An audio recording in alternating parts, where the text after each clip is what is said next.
नमस्कार, मैं डॉक्टर रजनीश कुमार आप सभी का एक बार फिर से हार्दिक स्वागत करता हूं। आज के वीडियो लेक्चर में हम UP, LT, GIC, GDC Hindi मुख्य परीक्षा के दृष्टिकोण से मॉडल पेपर पर आप सभी से चर्चा करेंगे। प्रिय विद्यार्थियों, जैसा कि हमने आप सभी से वादा किया है कि परीक्षा तक हम मॉडल प्रश्न पत्र लेकर आप सभी के सामने हाजिर होंगे।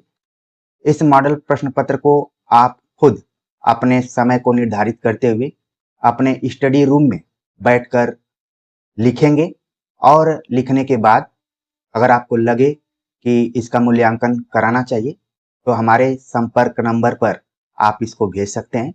हमने ऑलरेडी उस नंबर को वीडियोज में बताया हुआ है। आप अगर प्रयास करेंगे तो निश्चित तौर पर वो नंबर आपको मिल भी जाएगा। हम अभ्यास सेट 2 लेकर आप सभी के सामने हाजिर हैं और ये कहने में बिल्कुल संकोच नहीं हो रहा है कि ये मॉडल प्रश्न पत्र आगामी जीआईसी मुख्य परीक्षा और जीडीसी मुख्य परीक्षा के दृष्टिकोण से भी उपयोगी है। बस अंतर है संस्कृत साहित्य और व्याकरण का।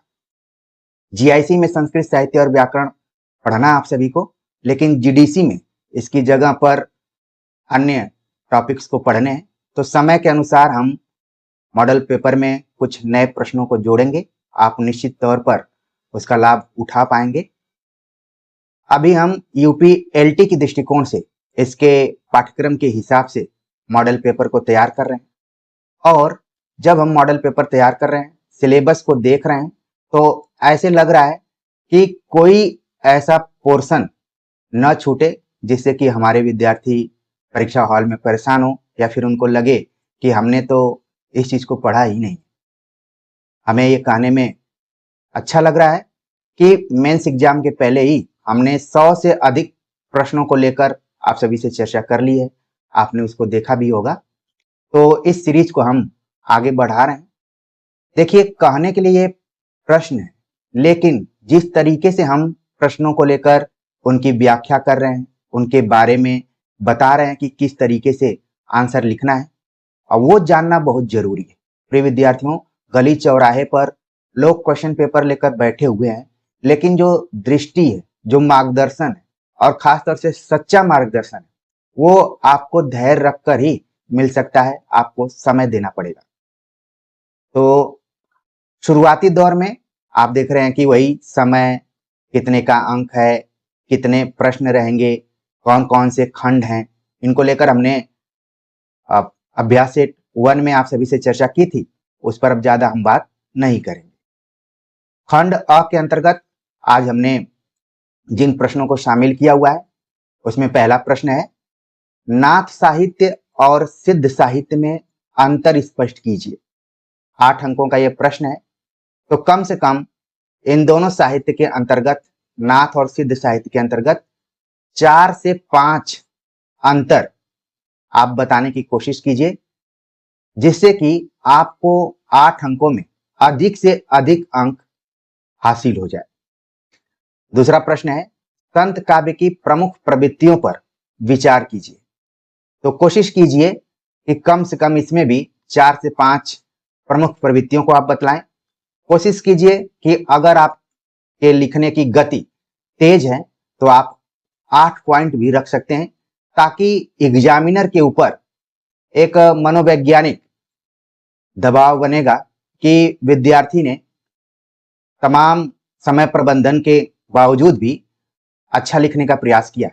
क्योंकि यह केवल मुख्य परीक्षा नहीं है, बल्कि मनोविज्ञान का भी खेल है कि किस तरीके से आप कॉपी चेक करने वाले को अपने फेवर में रख सकते हैं, अपने तरफ झुका सकते हैं। तीसरा क्वेश्चन है, निम्नलिखित साहित्य इतिहासकारों पर टिप्पणी लिखिए। और इसको हमने तोड़कर यहां पर रखा हुआ है। 4 साहित्य इतिहासकारों का नाम हमने दिया है यहां पर, जो कि 2-2 नंबर के हैं। जॉर्ज ग्रियर्सन, मिश्र बंधु, राहुल साकृत्यायन, रामचंद्र शुक्ल। अब मान लीजिए जॉर्ज ग्रियर्सन पर आप लिखने जा रहे हैं, तो कम से कम आपको ध्यान रखना है कि सटीक कंटेंट को रखना है। जॉर्ज ग्रियर्सन का जन्म कब हुआ, कहां के रहने वाले थे, उतना मायने नहीं रखता है। जॉर्ज ग्रियर्सन को हम इनकी पुस्तक के आधार पर जानते हैं, पुस्तक का उल्लेख करना है। साथ में सबसे पहले काल विभाजन करने का प्रयास ग्रियर्सन ने किया, फिर नामकरण करने का प्रयास किया और हिंदी साहित्य इतिहास लेखन में पहली बार वैज्ञानिक तरीके से लिखने का कार्य किया जॉर्ज ग्रियर्सन ने। तो उन सभी बिंदुओं को आपको यहां पर लिखना है। 2 नंबर का है तो कम से कम आप 4 से 5 वाक्य ही लिखेंगे, ज्यादा नहीं लिखना है आपको। मिस्र बंधु, मिस्र बंधु पर लिखते समय 3 जो मिस्र बंधु हैं उनके नामों को बतलाना है, साथ में इनकी किताब का नाम क्या रहा है, इसमें भी किस तरीके से काल विभाजन का प्रयास किया गया है, और फिर अलग अलग जो कालखंड रहे उनके नामकरण को लेकर मिस्र बंधुओं के क्या विचार रहे उनको लेकर आप चर्चा करेंगे। और अगर आपके पास थोड़ा सा वक्त है, थोड़ा सा समय है, तो हिंदी नवरत्न को लेकर भी बात कर सकते हैं। ठीक है, कोशिश कीजिए कि आपके उत्तर में वो सभी पॉइंट रहें जिसको लेकर एग्जामिनर की आंखें खोज रही हैं कि हाँ फला चीज होना चाहिए। राहुल साकृत्यायन, राहुल साकृत्यायन की पुस्तक का नाम आपको लिखना है। राहुल साकृत्यायन को हमने टिप्पणी में क्यों रखा? जिस सिद्ध साहित्य, नाथ साहित्य इत्यादि को धार्मिक साहित्य कहकर खारिज करने की कोशिश की गई थी, उन्हीं पर राहुल साकृत्यायन ने काम किया और सिद्ध साहित्य को लेकर, सराहवा को लेकर राहुल साकृत्यायन का महत्वपूर्ण काम रहा है। और खासतौर से नामकरण को लेकर भी, आदिकाल के नामकरण को लेकर राहुल साकृत्यायन ने विचार विमर्श किया है। तो 2 नंबर के लिए कम से कम 4 से 5 पॉइंट राहुल साकृत्यायन के बारे में पैराग्राफ वाइज लिखना है। तमाम विद्यार्थियों के मन में आ रहा होगा कि 1 2 3 करके लिखना है, नहीं, पैराग्राफ। पैराग्राफ में ही सभी बातें आपकी आ जानी चाहिए, तभी ये माना जाएगा कि ये टिप्पणी है। नहीं तो आपका आंसर 1 लाइनर की तरह हो जाएगा, ऐसा लगेगा कि आपने चीजों को याद किया है और हूबहू आप रख दे रहे हैं। लिखते समय अगर आपके कुछ मौलिक विचार हैं तो कम से कम 1 वाक्य में आप रख सकते हैं कि ये तर्क संगत है या फिर तर्क संगत नहीं है। इस तरीके के शब्दावली का प्रयोग भी आप कर सकते हैं, जिससे कि लगे कि आपने न सिर्फ हिंदी साहित्य को ऑब्जेक्टिव या 1 लाइनर के दृष्टिकोण से पढ़ा है, बल्कि आप अपने विषय को लेकर मौलिक तरीके से सोचते भी। रामचंद्र शुक्ल के साहित्य इतिहास को लेकर आप चर्चा करेंगे कि इन्होंने अपने इतिहास ग्रंथ के माध्यम से 9 वर्षों के साहित्य इतिहास को किस तरीके से विभाजित किया और फिर नामकरण किया और उन्होंने कहां से मटेरियल को लिया, ये सारी चीजें आप बतला सकते हैं। और ये भी बतला सकते हैं कि बच्चन सिंह इत्यादि का जो कोटेशन रहा है, ये मील का पत्थर रहा है, इससे टकराए बिना हम कोई नया इतिहास ग्रंथ नहीं लिख सकते। तो ये सारे पॉइंट्स आपके उत्तर में होने चाहिए। ठीक, तो आपने टिप्पणी अच्छे से लिख दिया और हो सकता है कि इसमें वेरिएशन है तो आपका ज्यादा टाइम लग जाए, तो इसी के लिए आपको अभ्यास करना है। जैसे ग्रियर्सन का नाम आए तो कम से कम 5-6 वाक्य आपके दिमाग में आ जाने चाहिए। मिस्र बंधु का नाम आए 5-6 वाक्य आपके दिमाग में आ जाने चाहिए। राहुल साकृत्यायन, रामचंद्र शुक्ल, इसमें विविधता है। बाकी में आप देख रहे हैं कि एक बार आप अपनी कलम उठाएंगे तो आप सीधे सीधे लिखना शुरू कर देंगे, लेकिन इसमें थोड़ा वक्त लेना है।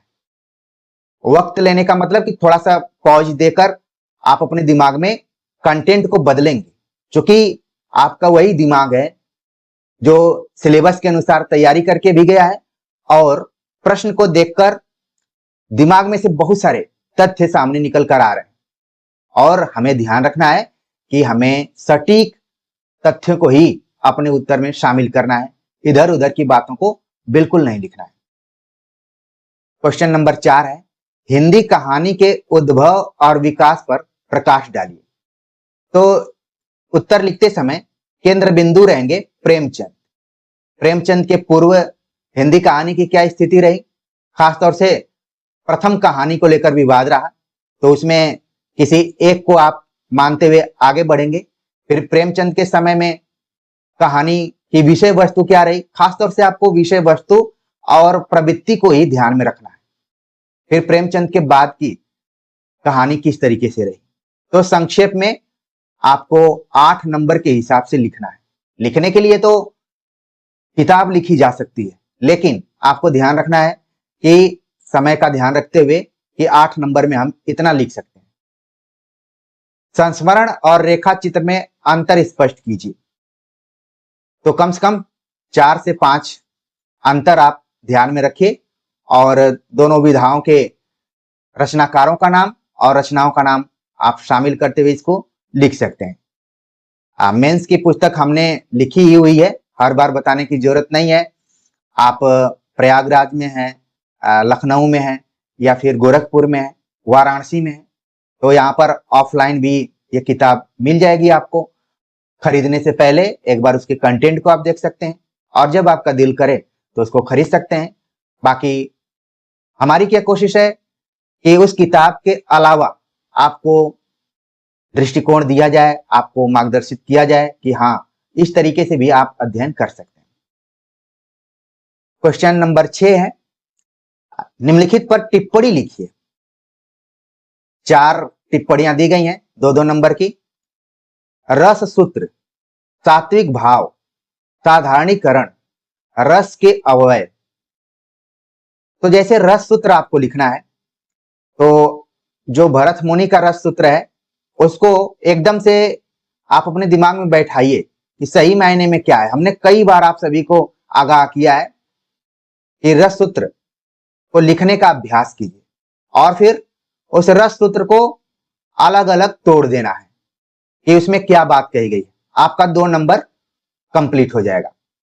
सात्विक भाव, जैसा कि आप जानते हैं कि कुल 49 भावों की बात की गई है, उसमें से 8 सात्विक भाव हैं, तो इन 8 को आप केवल लिख दीजिए, आपका 2 नंबर कंप्लीट हो गया।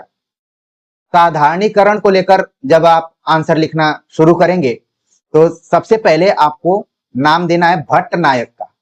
मान लीजिए आप दुनिया भर के लोगों का नाम लिए, लेकिन भट्ट नायक का आप नाम नहीं लिए, तो इसका मतलब है कि आपने साधारणीकरण को ठीक से नहीं पढ़ा है। तो इसलिए भट्ट नायक से अपनी बात को शुरू करना है। इसके बाद आचार्य रामचंद्र शुक्ल और नगेंद्र को ध्यान में रखते हुए अपने उत्तर को कंप्लीट कर देना है। रस के अवयव, यानी कि रस के कौन कौन से अवयव हैं उनको लेकर आपको बात करना है।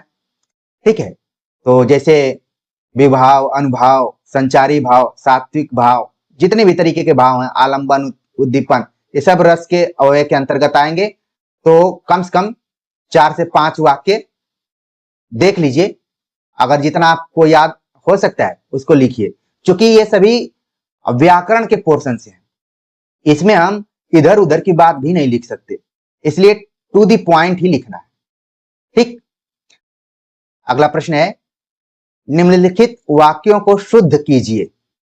4 वाक्य दिए गए हैं, बल्कि इसमें आप देख रहे हैं कि 5 वाक्य है, लेकिन यहां पर भी आपके प्रेजेंस ऑफ माइंड का आप प्रयोग देखना है कि आप उन 5 वाक्यों में से किन 4 वाक्यों का चुनाव करते हैं। यहां पर हमने थोड़ा सा वेरिएशन रखा, विविधता को रखा हुआ है। ठीक, हमें अपने माता पिता की आज्ञा अनुसार चलना चाहिए। वह डरती डरती घर में घुसी, आज मैं हरी हरी मटर लाया हूं, उसने सारा दोष अपने सिर पर ले लिया। मनुष्य इसलिए परिश्रम करता है ताकि उसे अपना पेट पालना है।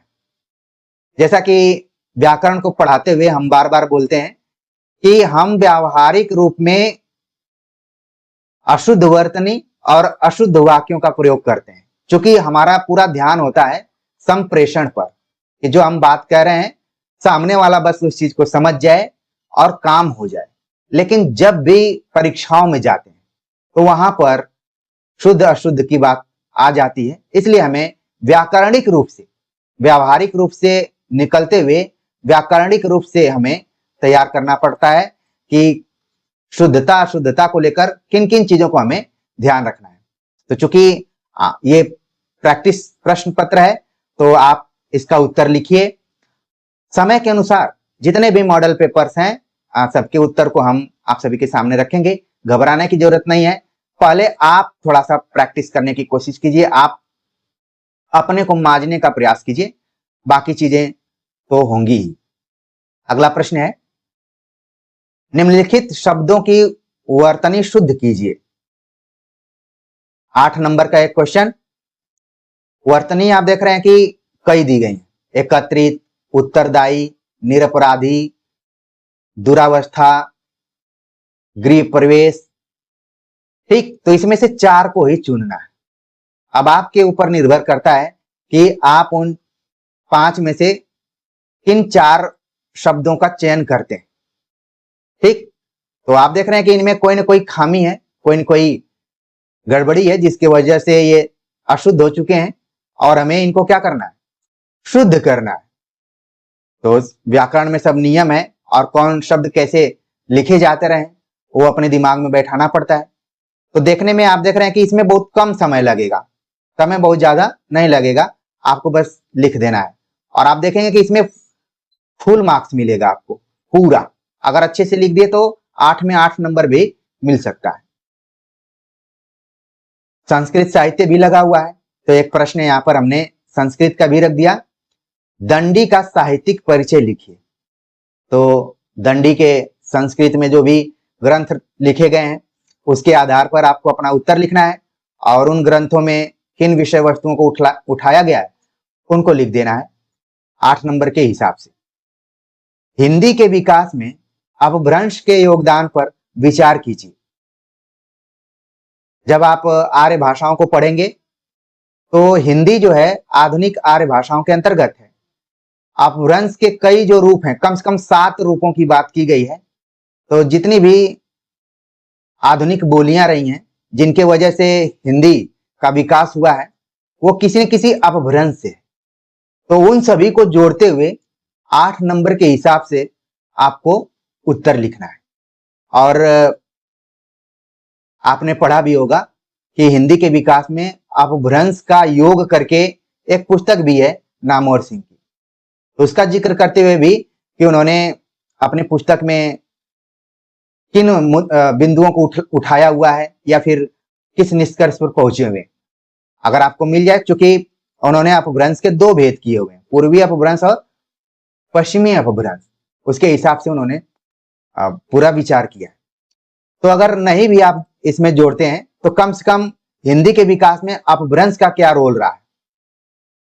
आप आचार्य रामचंद्र शुक्ल का भी इतिहास ग्रंथ पढ़ेंगे तो उन्होंने लिखा है अंतिम अपभ्रंश अवस्था से इसका विकास माना जा सकता है, अंतिम अपभ्रंश अवस्था से।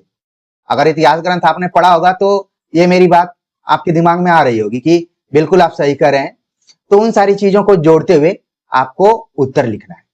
तो खंड अ के अंतर्गत जो 8 अंकों के प्रश्न पूछे गए हैं उनके उत्तरों को कैसे लिखना है हमने थोड़ा थोड़ा उसके बारे में बताया हुआ है। आप जरूर अपनी कलम उठाएंगे और फिर लिखना शुरू करेंगे, क्योंकि लिखना ही इस एग्जाम की सच्चाई है। आपको लिखना पड़ेगा, आपको अभ्यास करना पड़ेगा। खंड ब में 12 अंकों के सवाल पूछे गए हैं। तो पहला सवाल है, काव्य गुण से क्या तात्पर्य है, माधुर्य गुण को सोदाहरण स्पष्ट कीजिए। तो सबसे पहले आपको काव्य गुण के बारे में बतलाना है। अगर किसी आचार्य का अगर कोई कथन आपको याद है तो उसमें जोड़ देना है।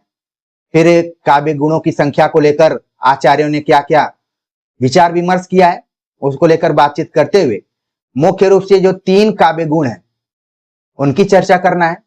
फिर माधुर्य गुण पर बातचीत करते हुए एक उदाहरण प्रस्तुत कर देना है। ये टेक्निकल एक तरीके से क्वेश्चन है, इसमें भी बहुत ज्यादा नहीं लिखना है, सॉलिड तरीके से ही लिखना है। माधुर्य गुण को हमने इसलिए शामिल किया कि आप देखेंगे चाहे वो मीरा के पद हो या फिर बहुत सारे आधुनिक काल में भी पद लिखे गए हैं जिनमें माधुर्य गुण की प्रधानता रही है। तो कोई एक उदाहरण आप अपने दिमाग में रख लीजिए, काव्य शास्त्र की पुस्तकों में उदाहरण आपको मिल जाएंगे। खड़ी बोली गद्य के विकास में फोर्ट विलियम कॉलेज के योगदान पर विचार कीजिए। नॉर्मली टिप्पणी में भी पूछा जा सकता है, फोर्ट विलियम कॉलेज पर टिप्पणी लिखिए, तो भी आपको फोर्ट विलियम कॉलेज का खड़ी बोली गद्य के विकास में क्या योगदान रहा, इस कॉलेज से कितने लोग जुड़े थे, उन 4 लोगों का नाम बिल्कुल ध्यान में रखना है। 2 लोग तो इस संस्था से जुड़े हुए थे, 2 लोग बाहर से इस संस्था के लिए काम कर रहे थे, तो उन्होंने क्या क्या काम किया उसको लेकर पूरा आपको विचार करना है, 12 नंबर के हिसाब से बातचीत करना है। तो कम से कम 6 पॉइंट आप ध्यान में रखेंगे कि फोर्ट विलियम कॉलेज का पहले उद्देश्य क्या रहा, क्यों इसको स्थापित किया गया।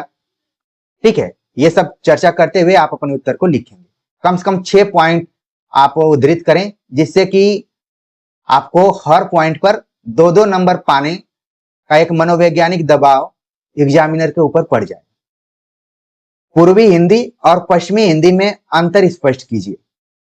तो नॉर्मली कम से कम 4 अंतर आप इसमें लिखिए, और बाकी इन दोनों हिंदी के अंतर्गत कौन कौन सी बोलियां हैं उनका जिक्र आप कर दें, तो पूरा नंबर आपको मिल सकता है। निम्नलिखित पर टिप्पणी लिखिए।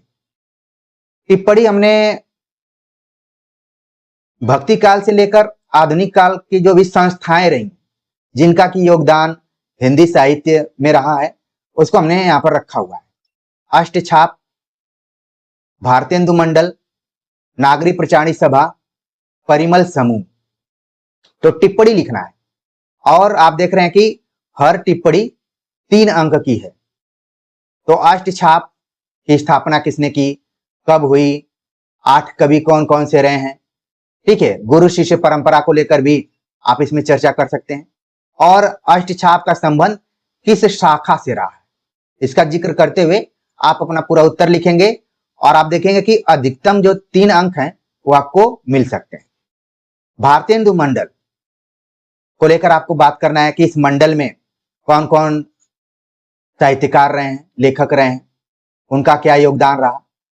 ठीक, इसको लेकर लिख देना है। नागरी प्रचारणी सभा की स्थापना कब हुई, इसका उद्देश्य क्या रहा, इसके मुख्य संस्थापकों में कौन कौन से लोग थे, बाद में नागरी प्रचारणी सभा से पत्रिका भी निकली। तो इन सभी मुद्दों को लेकर आप बातचीत कर सकते हैं। और आज वर्तमान समय में नागरी प्रचारणी सभा जो है, उसकी जो भी मौजूदगी है वो कितनी प्रासंगिक है, इसको लेकर भी आप 1-2 वाक्य लिख सकते हैं। परिमल समूह, तार सप्तक को लेकर हमने पिछले प्रैक्टिस सेट में बतलाया था, यहाँ पर परिमल ग्रुप था, जो कि नई कविता और जो नए कवि थे उनका एक ग्रुप था, और ये प्रयागराज में ज्यादा सक्रिय था। तो इस ग्रुप का क्या उद्देश्य रहा, ठीक है, तो इसको लेकर लिखना है आपको। मेंस की पुस्तक में सारी चीजें मिल जाएंगी, और हमने चैनल पर भी पढ़ाया हुआ है। आप केवल परिमल समूह या फिर परिमल करके और अनुराज हिंदी एकेडमी लिखेंगे तो तुरंत आपको आंसर मिल जाएगा। जैसे खोजने पर नहीं मिल रहा है तो वैसे आप सर्च कर सकते हैं, और आप सभी की सहूलियत के लिए हमने प्लेलिस्ट भी बनाया हुआ है, आप जाकर देख सकते हैं। तो ये टिप्पणी। प्रिय विद्यार्थियों, एक चीज ध्यान में रखना है कि कोई जरूरी नहीं है कि हर टिप्पणी में आप 100% ही योगदान दें। किसी में 100% हो सकता है, किसी में 80% हो सकता है, किसी में 70 भी हो सकता है। चूंकि आपके दिमाग में बहुत सारे फैक्ट हैं, बहुत सारे तथ्य हैं, जितना आसानी से हम इस प्रश्न पत्र के माध्यम से आपको खोलने की कोशिश कर रहे हैं, उतना आसानी से आप एग्जाम हॉल में नहीं महसूस करेंगे। वहां पर तमाम दबाव रहेंगे, समय का दबाव रहेगा, लिखने का दबाव रहेगा, और अच्छा नंबर हासिल करने का दबाव रहेगा, और पीडीएफ में आने का दबाव रहेगा। तो दबाव रहेंगे, ठीक है। तो उन दबावों से थोड़ा सा आपको कैसे अलग रहना है, ताकि आप पहले से ही उन चीजों को सोच कर रखें जो कि हो सकता है कि आप एग्जाम हॉल में न सोच पाए। ठीक है, तो इन प्रैक्टिस सेट्स के माध्यम से, मॉडल पेपर्स के हिसाब से आप लिखने की कोशिश कीजिए, अपने बाजुओं को खोलिए।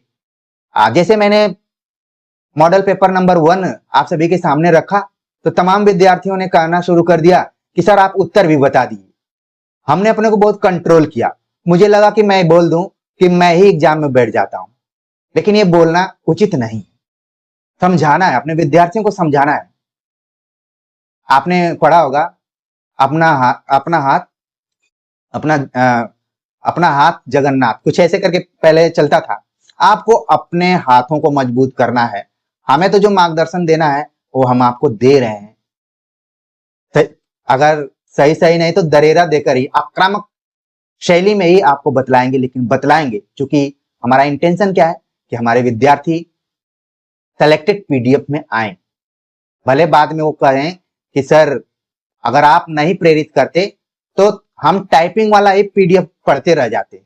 एक सच्चाई को आपको स्वीकार करना है।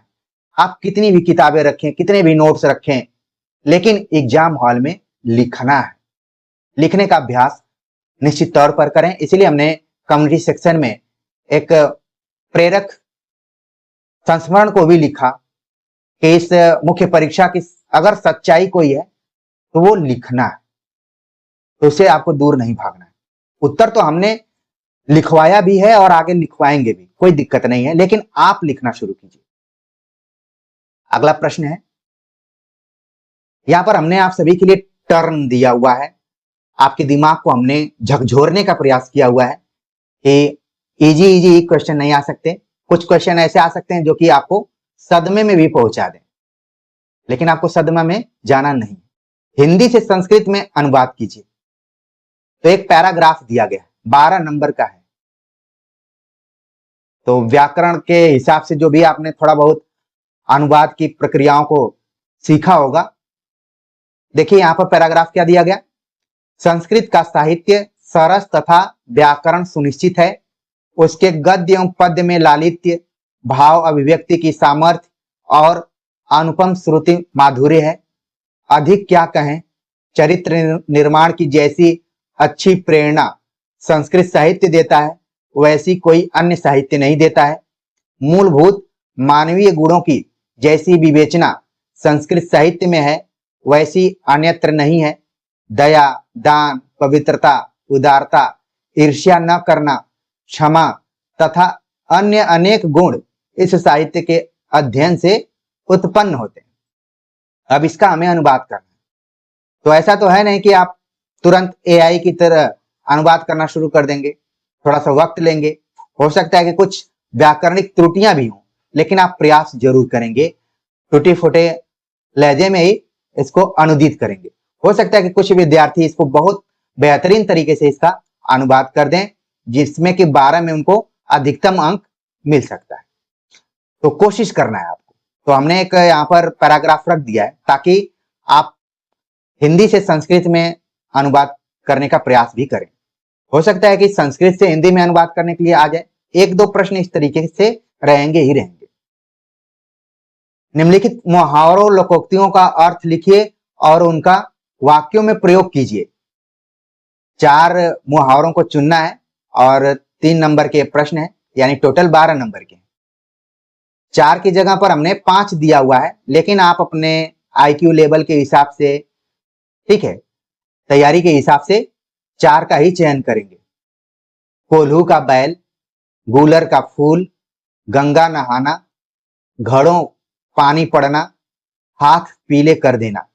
अब इसमें से किन्हीं 4 को आपको अर्थ सहित वाक्य प्रयोग करना है। तो आराम से इसको आप कर सकते हैं, ठीक है। अगला प्रश्न है, राजभाषा और राष्ट्रभाषा में अंतर स्पष्ट कीजिए। तो राजभाषा और राष्ट्रभाषा में अंतर को लेकर हमने मेंस एग्जाम की पुस्तक में बतलाया भी है। कम से कम आप 6 अंतर लिखने का प्रयास कीजिए। अगर आप 5 भी लिखते हैं तो भी वो कम नहीं है, क्योंकि ये भाषा विज्ञान का है, तो इसमें आप ज्यादा इधर उधर की बात नहीं लिख सकते, टू द पॉइंट ही लिखना है, ठीक। तुलसीदास की सामाजिक सांस्कृतिक दृष्टि की विवेचना कीजिए। तो इसको आपको कम से कम तुलसीदास ने अपनी रचनाओं के माध्यम से सामाजिक और सांस्कृतिक जो भी विषय वस्तु उठाए हैं या फिर विषय वस्तु बनाया उन्होंने, तो 6 बिंदुओं को आपको सामने रखना है, ठीक, ताकि हर बिंदु पर आपको 2 नंबर मिलने के चांसेज रहें। निम्नलिखित पारिभाषिक शब्दावली पर टिप्पणी लिखिए। तो 4 टिप्पणियां दी गई हैं, हर टिप्पणी 3 नंबर की। स्वच्छंदतावाद, प्रगतिवाद, ललित निबंध, दलित विमर्श। तो नॉर्मली पारिभाषिक शब्दावलियां हैं। तो स्वच्छंदतावाद से क्या तात्पर्य है, इसकी खासतौर से प्रवृत्ति को आपको ध्यान में रखना है और ज्यादा नहीं लिखना है। 3 नंबर का है तो 3 प्रवृत्ति, 3 से 4 प्रवृत्ति ही लिखना है, ज्यादा नहीं लिखना है। प्रगतिवाद, ये 3 से 4 प्रवृत्तियां लिखना है। ललित निबंध को लेकर आपको बतलाना है कि निबंध तो लिखा जा रहा था, लेकिन ललित निबंध भी एक नया निबंध लिखा जाने लगा जिसमें हजारी प्रसाद द्विवेदी, विद्यानिवास मिश्र, कुबेरनाथ राय, इन लोगों का जिक्र करते हुए हजारी प्रसाद द्विवेदी पर आप ज्यादा फोकस रहेंगे। तो ध्यान रखना है कि आपको 3 नंबर के हिसाब से ही लिखना है। दलित विमर्श, दलित विमर्श किस विचारधारा पर आधारित है, इससे जुड़े हुए साहित्यकार कौन कौन से हैं, रचनाएं कौन कौन सी हैं, ठीक है, उनको आपको लिखना है। हिंदी कथा साहित्य के विकास में प्रेमचंद के योगदान का मूल्यांकन कीजिए। ध्यान रखना है यहां पर कथा साहित्य हमने दिया हुआ है, तो आपको कहानी और उपन्यास दोनों को रखना है। कहानी और उपन्यास दोनों को रखना है। और जब भी आप कहानी पढ़ेंगे, उपन्यास पढ़ेंगे, दोनों के केंद्र बिंदु कौन है? प्रेमचंद। तो प्रेमचंद ने कहानियों के माध्यम से, अगर उन्होंने 300 कहानियां लिखी तो उसमें से 2-3 कहानियों का जिक्र करते हुए आप आगे बढ़ेंगे। उपन्यासों की जब बात की जाएगी तो 2 से 3 उपन्यासों के आधार पर आप इस बात को लिखेंगे। और रामविलास शर्मा के कुछ कथनों को आप ध्यान में रखेंगे। हजारी प्रसाद द्विवेदी ने प्रेमचंद के ऊपर लिखा हुआ है। अभी हाल फिलहाल में जब आप UP TGT, PGT, GIC, GDC जो भी एग्जाम दिए थे, एक सवाल आया हुआ था हजारी प्रसाद द्विवेदी का प्रेमचंद को लेकर। तो उन कथनों का उपयोग आप करते हुए अपना उत्तर लिख सकते हैं। ठीक, तो खासतौर से प्रेमचंद ने अपने कथा साहित्य में किसान जीवन, स्त्री जीवन, दलित जीवन और स्वाधीनता आंदोलन से संबंधित विषय वस्तु को उठाया था। तो इसके हिसाब से अपने उत्तर को आप लिख सकते हैं। तो प्रिय विद्यार्थियों, ये मॉडल पेपर 2 था। इस उम्मीद के साथ मैं आप सभी के सामने प्रस्तुत कर रहा हूं कि पहले आप प्रश्नों को देख रहे होंगे, फिर उनमें किन किन कंटेंटों को रखना है, विषय वस्तु को रखना है, उसको समझ रहे होंगे। इसके बाद आप 3 घंटे का एक एग्जाम हॉल का माहौल बनाते हुए लिखने का प्रयास कर रहे होंगे। कुछ विद्यार्थियों ने मॉडल पेपर 1 को लेकर भेजा भी, काफी अच्छा प्रयास रहा। उम्मीद करता हूं कि जैसे जैसे परीक्षा नजदीक आएगी, विद्यार्थियों की संख्या बढ़ती जाएगी, अभी रिजल्ट्स इत्यादि आ जाएंगे तो कंफर्म भी हो जाएगा कि इनको मेंस देना है, तो इसके हिसाब से आप लग जाएंगे। लेकिन हमें ये नहीं भूलना है कि आगे आप देख रहे हैं कि हिंदी पट्टी में जितने भी एग्जाम होने जा रहे हैं, चाहे वो हिमाचल प्रदेश हो या फिर बिहार हो, उत्तर प्रदेश हो, हर जगह आप मुख्य परीक्षा के आधार पर परीक्षा ली जाएगी। तो ये केवल यूपी शिक्षक भर्तियों के दृष्टिकोण से महत्वपूर्ण नहीं है, बल्कि आगे जो समय परिवर्तन होने वाला है, चीजों में बदलाव हो रहा है, उनके दृष्टिकोण से भी है। तो अगर आप शिक्षक बनना चाहते हैं, असिस्टेंट प्रोफेसर बनना चाहते हैं, प्रवक्ता बनना चाहते हैं, तो इस तरीके के प्रश्नों से आपका परिचय होना जरूरी है और अभ्यास भी करना जरूरी है। तो प्रिय विद्यार्थियों, आज के मॉडल पेपर को लेकर आप सभी के कमेंट का हमें इंतजार रहेगा। इसी तरीके से आप प्रैक्टिस सेट करते रहिए और चैनल से जुड़े रहिए। अन्य लोगों को भी इस चैनल के बारे में बतलाइए और जल्दी ही हम अन्य परीक्षाओं को लेकर उनके पाठ्यक्रम के हिसाब से आप सभी से चर्चा करेंगे। तो मिलते हैं एक नए टॉपिक के साथ, तब तक के लिए नमस्कार।